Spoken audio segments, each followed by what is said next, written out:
Doctor, வாயை திற என்பீர்கள், வயிறு தெரியும்படி வாய் திறப்போம். நாக்கை நீட்டு என்பீர்கள், கல்கத்தா காளியாய் நாக்கை நீட்டுவோம். முதுகை திருப்பி மூச்சிழு என்பீர்கள், அப்போதுதான் உண்மையாய் சுவாசிப்போம். அஞ்சேல், அவ்வளவுதான் என்று அருள்வாக்கு சொல்வீர்கள். வாசிக்க முடியாத கையெழுத்தில் வாயில் வராத பெயரெழுதி காகிதம் கிழிப்பீர்கள்.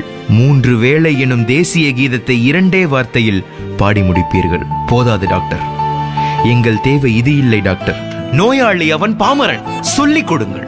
நோயாளி அவன் மாணவன், கற்றுக் கொடுங்கள். வாய் வழி சுவாசிக்காதே, காற்றை வடிகட்டும் ஏற்பாடு வாயில் இல்லை என்று சொல்லுங்கள்.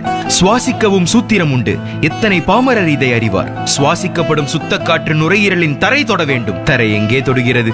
தலைதானே தொடுகிறது. சொல்லிக் கொடுங்கள்.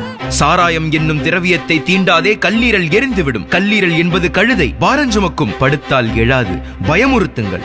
1 கால் வீக்கம் உடனே கவனி, யானை காலின் அறிகுறி. 2 கால் வீக்கம் இப்போதே கவனி, சிறுநீரகத்தில் சிக்கல் இருக்கலாம். மார்பக பரப்பில் கரையாத கட்டியா? 50 தொட்டும் பசியே இல்லையா?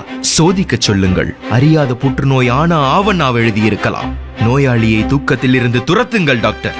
நோய் என்றும் துக்கம் அல்ல, அந்நிய கசடு வெளியேற உடம்புக்குள் நிகழும் உள்நாட்டு யுத்தம் அது. சர்க்கரை என்பது வியாதி அல்ல, குறைபாடு என்று கூறுங்கள். செரிக்காத உணவும் எரிக்காத சக்தியும் சுடுகாட்டு தேரின் சக்கரங்கள் என்று சொல்லுங்கள் டாக்டர். உணவு முறை திருத்துங்கள். தட்டில் மிச்சம் வைக்காதே, வயிற்றில் மிச்சம் வை.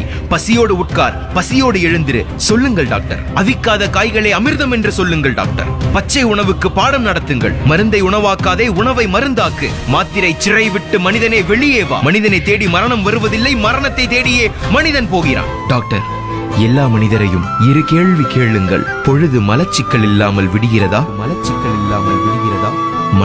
இல்லாமல் முடிகிறதா?